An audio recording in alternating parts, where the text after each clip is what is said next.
Hey everyone, so today I've got a really cool rubric to show you. That's right, I actually made a rubric cube. So you know how in school, like, if you have an assignment and you want to know how you're going to be graded on it, the teacher will often provide one of these rubrics for you, which tells you like, oh, you can get 3 points, 2 points, 1 point, etc. Well, I did that, and now you can grade your solves on a scale of 0 to 3 in each of 5 categories, and then total it all up right here. So you can look at your solve and be like, oh, okay, speed. Well, you, of course, consult the rubric, which I'll show you in a second, and then you can just write your result here in, that's supposed to be a 2. 1, 3, 1, 0. You know, maybe something like that. Then you can add it all up. And I didn't actually put a space for the total, but you can just write that wherever you want. What did I get here? 7 out of 15.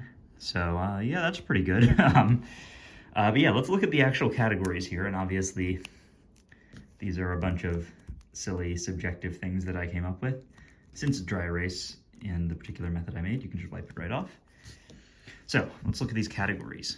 There's a template for these in the description, and I'm about to show you how I made this if you would like to make it yourself. And I mean, mine looks okay, but it could definitely be improved in a lot of ways. So this is a challenge to everyone. If you are a crafty person and you like cubing and you want to make your own rubric cube, I highly encourage you to do so, and please make it look better than this. And then, you know, tweet me pictures and stuff like that, and I'll check them out. And yeah, I would like to see some nicer versions of this. So let's go through the categories. Obviously, you've got speed, which is all about TPS. So you can read here how just different ranges of TPS will get you a different score. Next up, we've got look ahead. Look ahead is also very important, of course. You got excellent, which is no pauses, good, some pauses, adequate, several pauses, and you know, all the time pausing for 0 points there.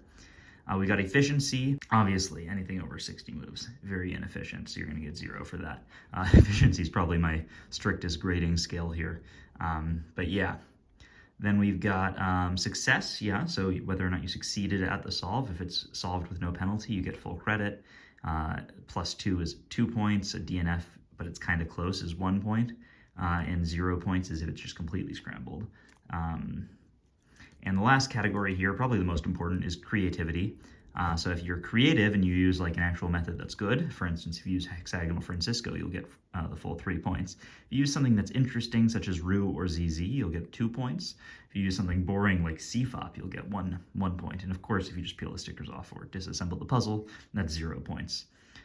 So yeah, you can feel free to grade your own solves, write in your scores. And this is my rubric. Obviously, I did this whole thing just to make a bad pun, but hey, you gotta commit to these puns sometimes. Anyway, I'm gonna show you how I made this now, just give a brief overview for anyone who would like to make one themselves. And of course, as I said, the template I used to like print out this stuff is in the description. Let's take a look at how you could do something like this. Oh, and of course it is a fully functional cube, so you can scramble it up or whatever, and then it'll just be like a weird super cube. I'd actually imagine it's pretty hard to solve. Maybe I'll put a link in the description to a video of me solving it, since that'll probably take a little while. But yeah, this is my rubric. All right, cool. So in this next part, I assembled a cube with some custom stickers, and I just wanted to show anyone who doesn't know that you can buy stickers on the Cubicle. And of course, you can use the discount code POCKETS, so you can just go browse their stickers. And the great thing is, whichever cube you're getting stickers for, I personally used an MF3RS, the original. Nothing else in that one.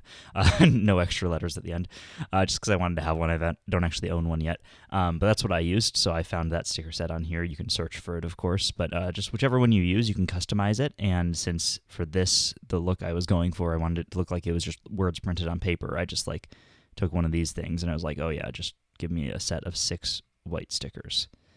I'm sure whoever filled that order was like, what are you doing? But anyway, yeah, so if you want to, go ahead and order some stickers at the Cubicle, and be sure to use the discount code POCKETS to get 5% off. That'll support the channel, and tell them that I sent you. Probably in the opposite order. They won't support the channel until they know that I've sent you. Anyway, back to me in the past, figuring out how to make this cube. All right, so I printed up my Rubric cube template thing for the stickers, and I'm going to do a test run to see if I can actually get it to stick on tape. All right, so all we're doing here, super simple. You can just print out the template for this in the description, and if you want, you can modify it to say whatever words you want it to say. I think I got the sizing about right for the template, so if you do use that, it'll end up looking about right. I got a little air bubble here, but I can just kind of press that out, so that doesn't matter. All right. Then, if you print it on a LaserJet printer like I have, you can just put the tape over it like this. If you do it on an inkjet printer, then please follow the link in the description, where you can watch Cubix's video where he talked about doing this on an inkjet printer. It's a little bit different because the ink is actually like liquid, but you just put a piece of tape over each of these columns here. We're gonna do that for both sides. Cut them out and move to the next step. You're supposed to rub the paper off the back of it because it's stuck to the tape now. And apparently the ink won't come off the tape, but it will come off the paper. And it looks like it's working. That's pretty cool. Not sure if the tape is supposed to still be sticky after this or what. Yeah, it totally looks like it's working. And even if I rub the tape, it's like not coming off. So this LaserJet printer method definitely transfers the ink onto the tape in a nice way. All right, so this is the test piece still. I was wondering if it was going to be sticky, and it definitely still is sticky. That made it kind of hard to dry, though. I tried using a paper towel to dry it, and that didn't work. That just stuck to it again, so I had to wash it off. Then I tried using like a dish towel, another towel. Nothing really dried it that well. It left like, I don't think you can really see it here, but like it left like little bits of whatever I used to dry it off got stuck to the adhesive, because as you can see, it is still sticky. So if you're gonna do this, and this is what I'm gonna do for the next one, where I actually do it on the real things, I'm just gonna kind of leave it hanging to dry for a bit. That way it just air dries.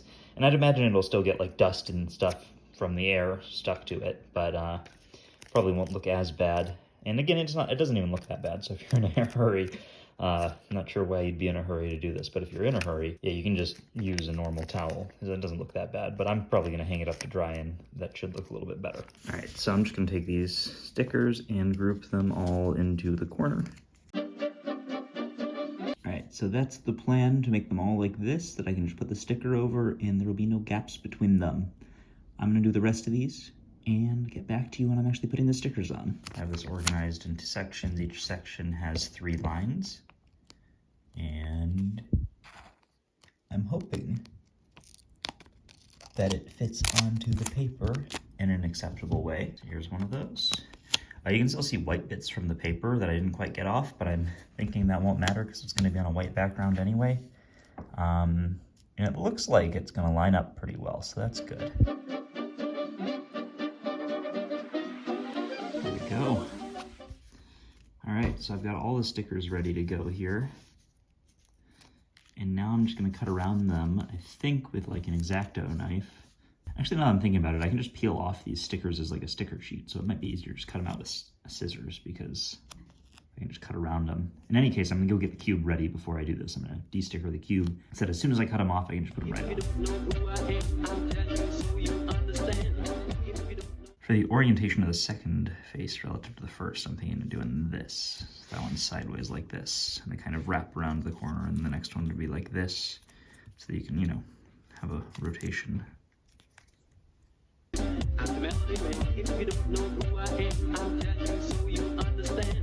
Alright, so I'm trying to figure out how to align this, these last 3 around this corner relative to these ones. These ones, if you'll notice, they have kind of their bottom corner. So this one is the bottom right corner around this corner that they're all aligned around. This one, if I were to do that, it would have this one and then this one below it being like directly upside down from one another, which I kind of don't want. I want them all to be like sideways. So I'm thinking I'm gonna have the upper right around this corner for all of them. And if I do that, then you won't have any spots where there's one that's just like directly upside down from another or directly like side to side with another.